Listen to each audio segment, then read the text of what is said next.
Star Up, Star Down is always brought to you by Johnson Fitness and Wellness and Wild Fork Foods. And now we have a George Pickens conversation all over again. The larger discussion will take place later on in the show. We have 2 Dave Chappelle ticket giveaways to try to cheer you up after last night heading into the weekend. But Bobby, what the hell? I don't know. Wait, stop. I retract that. Choppy, your boy. A boy. What the hell? Hey, listen, he obviously had a bad experience in Michigan before. And it weighed on his mind. Right. It weighed on his mind there, and that was awful. 5 for 37, 7.4 a catch. That's 5 catches on 9 targets. Yeah, the longest play and catch for him on the night was 11 yards. Yeah, we will not be naming our squirrel after George Pickens. We will not. Maybe the raccoon, not the squirrel. Well, it depends how fast the squirrel runs. If it's like a half-ass 50% running squirrel, right? Does the squirrel get the nut when he wants? Yeah. It's not consistent? Is he always hungry or not? He was a loafer last night. And I don't mean the kind you wear on your feet.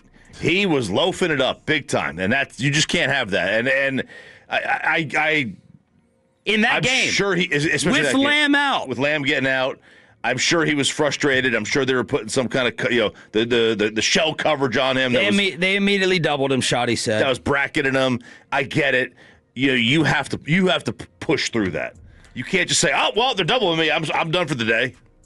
Game's over. I'm not going to be involved in this, so I'll just go on out there and half-ass it." We're going to play Richard Sherman going viral right afterwards. Kirk Herbstreit. Herbstreit is damn good, by the way. Mm-hmm. He really is. It's a shame he is being dragged down a little bit by Al Michaels because his chemistry with Fowler is so much better. They've been doing it longer, but they were pointing it out. Bobby, was it as evident and clear in the press box? Were you guys turning and talking to each other, looking at George's route, speed, and his effort? Yep. Everybody in there was wondering what's happening here. And I mean, it was definitely made more evident when he's going across the middle and he's going full Todd Pinkston and pulling his arms back over the middle of the field, or that awful sell job he did on the pick route that he was supposed to run. He just kind of goes, and he looks at the ref like, "You going to call it?" Like, I mean, a lot of Tolos are that play still confuses me. It's way more confusing now than a catch saying, nope, that was not offensive pass interference, where you have to make an effort to run a route. The third and 9 or whatever it was, where he was running the comeback route in the fourth quarter and just did not look like he That was the worst one to me. That was the worst one. And then there was, 2 minutes left, Dak throwing the ball deep to him in the fourth quarter. I know they're down 2 touchdowns, but he did not even put his hands out for the ball. Yeah. And I was driving in this morning, and I was like, I don't know if I've ever thought of anybody, I don't know if I've ever seen anybody like this, like who's like this. And so I started thinking of the way he is, and he's one of the most naturally talented players at his craft. He fluctuates between unstoppable and uninterested from week to week, sometimes moment to moment. And he's generally liked by teammates, but teammates will still also tell you, he's a different kind of guy. So that's George Pickens, but that's also Manny Ramirez. That's who he is. He's Manny Ramirez for football. Where it's like, you just go, why is he not doing what he's supposed to do today? Yep. And the whole way that you ended up explaining that way was, it's Manny being Manny. And that's the only thing you could come up with. I think with this, it's Pickens being Pickens. That's all you can say. There's no telling why he does it. I think it's a great comp. I actually think Pickens may be a little bit worse and offensive, because with Manny, I'm like, does he have it? Is it clicking upstairs? With George, I assume it's always clicking, and it's just a matter of whether he wants to do it or not. And Manny, I'm like, oh, he's ditzy. Manny was a ditz. He's the Mimbo. He was. With George, it feels like, I'm not going to watch this. Yeah. It's like it feels a little more intentional. I told intentions. I told Todd Archer when we were down in the tunnel, and I know we'll touch on it later, the bigger piece, but he had written a piece yesterday, just kind of like a overview of Pickens' time in Pittsburgh and getting to Dallas and different things like that. And the quote was running through my head, just echoing the entire time watching that game yesterday. And it was a Steelers source telling Todd, when he was having a good day, he's really fun to be around, funny, cracking jokes, huge smile. When he wasn't having a good day, he didn't want to be bothered or coached, and I could never put my finger on why.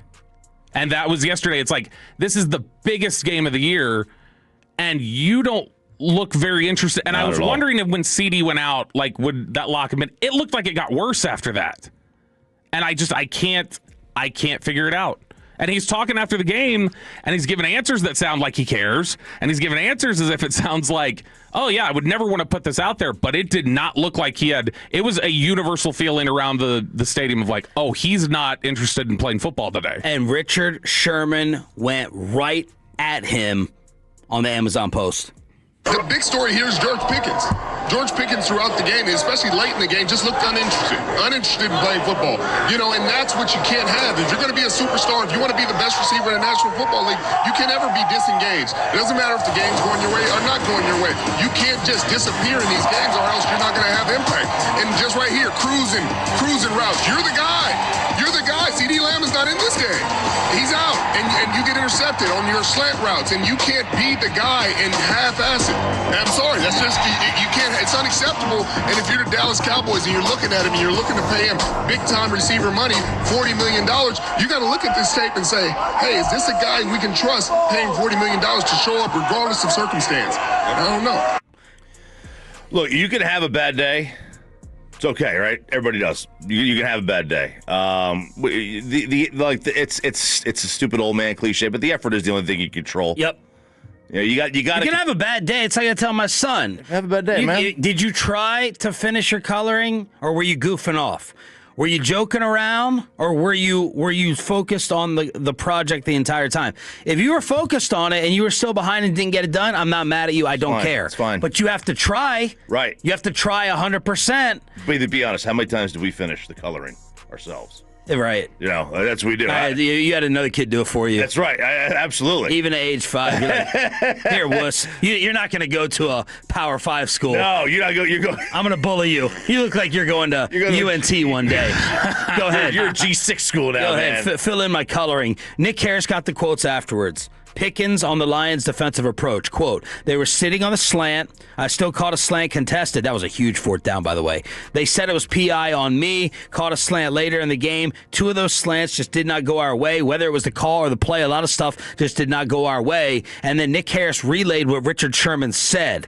And he said, definitely for myself personally, you can't disappear as a reporter or whatever his job holds, and he played ball. He has to understand the type of defense they played as well. I stayed up way too late. I slept upstairs. I didn't even want to go near anybody. I just laid on the couch and fell asleep listening to Broadus and Brad Sham and Brian Schottenheimer. Broadus, I think, has the advantage of sitting here and watching this one on TV because Sham did not light up George in the post. He kind of, along with Schottenheimer, wrote it off to coverage. And he's like, hey, sitting there doubling him. Now, I think Sham may be homering it up a little. Sorry, Brad. It's just my opinion. Shotty may still just be trying to cover and be sensitive for him. But that was Richard Sherman going right at him. And this is Brian Schottenheimer on GP's effort. Yeah, I mean, I'm sure George will tell you it wasn't his best game. I'm sorry, Dad. And, when CD got out of the game, told him he needed to step up, he made some catches, right? He made the catch right there to put us down there at the one on the 4th down. He made some plays. Now, to George's standard, that's tough. When you're playing the way that he's played, when you're the type of player that he is, I'll be the first to say it's hard to do that week in and week out. But I think George can. I know George believes he can, and I think he would just say that this game wasn't up to his standard. And I'm sure he'll own it, and I know he'll be better. That's kind of a lot coming from the quarterback in the way that he usually talks. And I do have to ask this question because brought this up in the post as well. Are we being tricked at all? This is an attempt to excuse George a little bit, but I'm just asking, devil's advocate. Are we being tricked by his style at all here? Robinson Cano was always a guy to me that did not look like he was so damn smooth. It did not look like he was going 100%. Certainly not down the first baseline. No. And it was just kind of like lackadaisical. You know what I mean? And Broadus said, and Bobby, you touched on this earlier in the year, and that's when we found out how strong the early George Pickens cult was because you couldn't say anything about him. You said this route running is not always full speed. And Broadus said, that this is kind of what you get from George throughout the year, that he's trying to set up a receiver. He's reading the receiver. Is there any of that to this to excuse last night? Not on this one, no. I mean, there's some of that with, all right, contested catches, like, is his body language right, or is he attacking the football the right way? That stuff, you can explain it with that. This was like several instances last night of that third down comeback, like you were talking about earlier, the one that you thought was the worst. That's giving no effort on the route and half-hearted snap back to the ball, to the point where DJ Reed was able to jump it and knock it down. We have not seen at any point this season him just go, I'm not going over the middle to get that football, like he did yesterday on that third down in route, or may have been second down. He did on the 4th and 5. Yeah, he caught that one, and then he fumbled it. I think that was the same one where he then fumbled it because he was just kind of like throwing the ball around. The fact that that first play out at halftime, that ball's in his hands, and he lets it get smacked away up in the air and picked off. What were the GPS numbers? If you look at last week, and I know obviously, like you say, these numbers, people are going to be like, I don't know how fast they're supposed to run. But Next Gen Stats was tracking it yesterday. CeeDee Lamb on average was running 7.9 miles per hour. Ryan Flournoy was 7.92. KaVontae Turpin was 8.1. George Pickens was running 7 flat on average, which means he's just the very first carry of the game when they hand it off to Javonte Williams and the ball is going to George Pickens' side. Dak ran 1 mile per hour faster going to give the ball to Javonte Williams than George Pickens did on that play. No. According to Next Gen Stats. No. It was to the handoff? Yeah.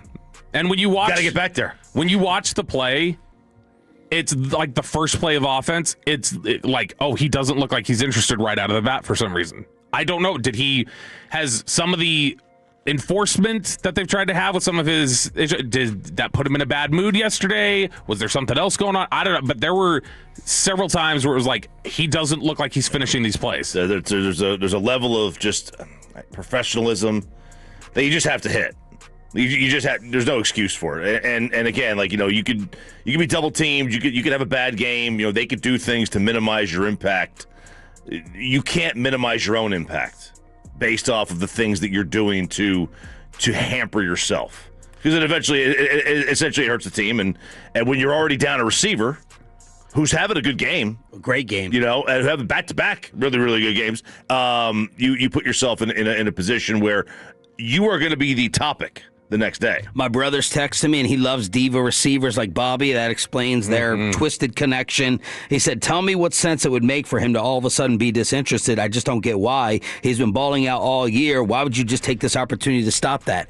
Exactly. Manny being Manny. That's the George Pickens, the GPC. That is the George Pickens conundrum. Why? It doesn't make any sense whatsoever. And George would say, why not? Why not? Why not? Why not? Let's continue a star up, star down. Snap to Prescott. A little late pressure. Oh, he's going to be sacked in the end zone for a safety. And they may have caught an officiating break on that. That is now harder to officiate than a catch on what a safety actually is. After the last replay, which I thought that the replay center had to have all the TV footage. I know. In order to make a call, because the rules official on Amazon was saying that's a safety. And then they come back from break and they show one more angle and he goes, okay, I think they got the call right, and Herbstreit agreed. But we didn't see that replay the entire time, yet New York decided off of the one back from break after the call was made. Which we know there's a pylon cam. We know that. Well, they blamed, New York blamed CBS. Was it CBS that had the Thanksgiving game? Yeah. Against or that had the Eagles game? Who had the Eagles game? That was Fox. Whatever. Yeah. If it's Cowboys, if it's NFC like that, it's going to be Fox. Whoever had it, they were blaming the TV crew for getting the roughing the punter wrong. They're like, well, the TV crew was late getting us an angle. That's why we had it wrong. So, they need to have every angle, but they also don't get them quickly enough sometimes, and that's the issue. But that's right, because it was Brady's play-by-play guy that didn't know the rules. Mm-hmm. Burkhart. Yeah. Yep. Kevy Kev. The reason I'm playing that clip, it's Star Up, Star Down, brought to you by Wild Fork Foods and Johnson Fitness and Wellness, is to give a star down to a bunch of different people. The first is going to be an individual who Bobby says needs to be benched, and I do not disagree. This all started because of another stupid, fake, fair catch from KaVontae Turpin. This happens again? Yeah. What is this? Well, what is Nick Sorensen telling him, or what is he telling? And then he tried another little fancy move on a return later in the game. Turpin with the fake fair catch, the ball's on your 4 just like that. The ball's on your 4. You get the break with no safety, but the offensive line allows another sack. Detroit came into the game not able to rush the passer. Every single damn insider said it. They had 4 sacks in their last 4 games. Well, they had 3 of Dak in the first half, including that one, and 5 total. Bobby had told us, stop and pump the brakes on Nate Thomas over Tyler Guyton. I'm done with that. I am done with that. The confusion he had on that 3rd down, when you had the pass rusher lined up like right in front of you, it's like, what was it? I don't recall a stunt taking place. I don't recall a linebacker also coming, and Nate was looking at the second level and just totally whiffing and allowing the pass rush. And the amount of times Detroit only rushed 3, looked like they had 3 down linemen. And still got pressure. I think it was a 27% pressure rate. So 1 out of every 4 Dak passes, he was getting pressured. And I think Brian brought us in the postgame, said 7 and 11. And I'd even write it down to attribute to which tackle he was talking about. But one freaking tackle gave up 7 pressures. I think it was Steele. And Bobby, please don't tell me that Nate Thomas by himself allowed 11 pressures last night. 11 pressures, and I believe it may have been 8. In fact, I'll look right now. In the fourth quarter, it was he allowed 8 in the fourth quarter. Nathan Thomas on the year now, he has played 116 pass block reps. He has 19 pressures. He's a 16.4% pressure rate. Hey, look, he threw 47 passes. I mean, 11, that's not that bad. That's 1 every 4. That's not that bad. I can deal with that. It's really bad, actually. Really bad.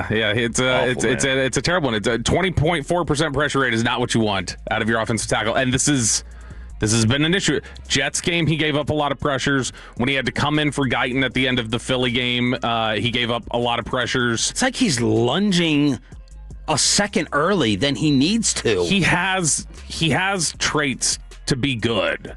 Like, I mean, and it flashed. Kansas City, his pass blocking was not bad. He was out there for a whole game, and he did a decent job. So he can do it. But and to be fair, he's facing Hutchinson. Man, yeah, but I mean, Aiden Hutchinson, you saw, did you reference it? How many pressures he had yesterday? 10 by himself. Quinnen Williams, that first game against the Raiders where he was wrecking shop, he had 5. This is 10, doubled it, and he got, I think, 7 of those 10 were against Thomas in the fourth quarter. Reitman doesn't want to hear about pressures. Yeah, that was a bad take. But Reitman is old school dinosaur sports talk guy. I don't want to hear about a back-to-back, give effort, just try. No, it's not about pressures. He's an influencer now. You saw his Instagram. Right. Dak Prescott got beat up. He was limping back to the podium. He said he's going to be fine. Schottenheimer on the O-line. No, that's the way they play. I mean, this team has a play style that I really respect. I really respect Dan and the job he and his staff do. Told Coach Shepard after the game, ton of respect for him. You know, first year coordinator, and they gave us a bunch of fits, especially early in the first half. We were struggling to kind of find our rhythm in the first half. Thought we made some good adjustments coming out of half, but you know, Hutchinson, McNeil, I think Muhammad had 3 tonight. You know, and you know, you're not going to win many football games when you're doing that. So that's offensive line. That's KaVontae Turpin for a star down, brought to you by Wild Fork and Johnson Fitness and Wellness. Yeah, you nailed it with Turpin because, I mean, he is number one. I mean, he was the first one I had written down, at least because it was early in the game. But if they're teaching him that, they're not teaching that. No, they can't be teaching him. Schottenheimer got asked about it. No, Schottenheimer got asked about it after the game, and they're like, "What goes into that?" And Schott was like, "Nothing goes into it. If he puts his hand up, he's not supposed to run the ball back, and he needs to know that." And I mean, I was talking to somebody up there. I was like, "You played high school football, right?" And they're like, "Yeah." I was like, "In your 4 years of playing high school football, did you ever see anyone in any of your games call for a fair catch and return it?" And they were like, "No." And it's a penalty. And it's penalty 2 times in 2 weeks. That should never happen. That should happen shouldn't really happen once even in your career. He's done it 2 times in 2 weeks, and this is on the heels of all season. He has done these fair catches and gone to let the ball bounce, and I feel like a half a dozen times the ball's been like downed inside the 5 because he's let it bounce and he misjudged it. So either he's off punts, or if it's inside the 20, you have to take him out. This next one hurts. It does. I know where you're going with this. I have the same spot. This next one stings. He is a weekly Radio Gold member of the G-Bag Nation, but this just happens way too often. Prescott back, 4-man rush, and they're going to get to him, and he breaks away, and he looks, and he throws it out to Ferguson at the 50, and then the ball's out, rolling around, not sure who's on it. Lions are on the Ferguson fumble at the Detroit 47-yard line.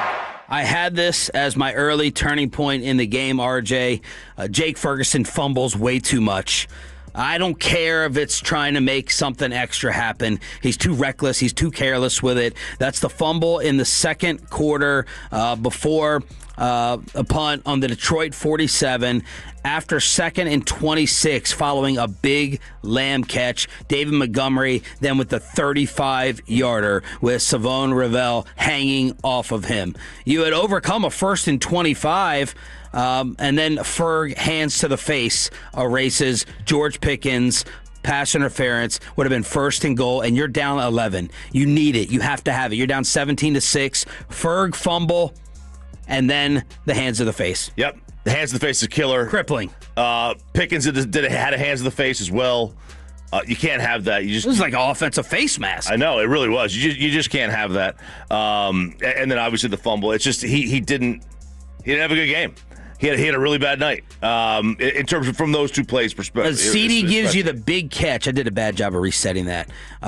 CD gives you the big catch, and then the Ferg fumble, automatically you're 2nd and 26. Yeah, it undid. And that was all night. There was something like that. Yeah, that's the Dallas Cowboys. That's the Dallas Cowboys. Now, I'm not going to say always in a big game, always in a big moment. Philadelphia was a big game, big moment. Kansas City was a big game, big moment. But the string of consistency that championship teams play with, this team always has a crack. Always. Yeah. It's going to be a timing thing. It's going to be an intelligence thing. It's going to be small little things that add up to prevent you from making this type of miracle run that we all thought before last night they were capable of. Yeah, and I mean, they locked in the last 2 weeks and played tough coming back. They looked like they were about to do it again last night. When you threw that touchdown to Flanoy, and it was like... When they were down 3, I said one stop. If they get one stop here, they're winning the football game. Mm-hmm. That's it. You're down 3. One stop. That's it. The defense after the Flanoy TD, letting them just march down the field. You would cut it there, and then forget it march on the field. The fact that they just, they're getting the ball at their own 41. They just, it's the kick return, 38 yards, and then 2 yards, 30 yards, 10-yard run, and then it's the game. Then the game's over. I mean, you were in 3rd and 6, and like right after that, it was 3rd and 6, and it's like, you got to stop here. Like if you just stop this, it's 3 and out, you get the ball back with 8 minutes left, and then that's where they get Jamison Williams one-on-one with Marquise Bell, and then on top of that, you get the roughing the passer from James Houston at the end of that play, to where even if Jamison Williams didn't catch that, it was going to be a first down because of the roughing the passer. Mm-hmm. And it was so consistently all night, something there, another thing there. And like I said, Dak was on for a lot of the night. And then there were times where it's like, everything's in place, and now's the time that Dak overthrows it, or now's the time that Dak takes a really bad sack. And there was always something. There was always something going on, and something getting in the way. This was 4-1 early on. The Cowboys were on the right side of the penalty battle. I'm sitting there tracking it. I'm like, it's 4-1. Detroit's making the mistakes. Don't forget about Shamar James. That erased a very rare Turpin return this season. Ball would have been out to the 50. Shamar, nope. That brings it back. Ferguson to the face. Pickens face mask on one drive before the half, down 17-6. 1st and goal to 2nd and 25. 1st and goal to 2nd and 25. Oh, by the way, and we're going to get into this at 7 o'clock with Eberflus's D. How many 1st and 20s and 2nd and 25s did it feel like they overcame? The Cowboys Did not. The Pickens pick on 3rd and 9. That turns into a 3rd and 19 on your own 45. You taking advantage of Brandon Aubrey, hitting a 63-yarder, but these were some of the killer, crushing, self-inducing penalties in the worst moments. And you lost to them on a night where they went completely gutless. 4th and 2 at your own Dan Campbell punting on 4th and 2. They did not have a single 4th down conversion. They were, and you lost the game to them when they didn't even do their own bread and butter, right? Where were they had one attempt at a trick play. They love Dan Skipper. I just don't. It's making me hate Dan Campbell. they did that one trick play and they never went for it on 4th down, and you still lost. 877-881-1053 is the Franklin Frankel injury attorney text line for Star Up, Star Down. By the way, you mentioned Jake Ferguson's fumble issue. Since the start of last season, there are only 2 non-quarterbacks who have fumbled the ball as much as Jake Ferguson has as a tight end. And it's Breece Hall and it's Ramondre Stevenson who are running backs. I just don't know how every time when you catch... He had 0 fumbles the first 35 games of his career. It's 7 in the last 25.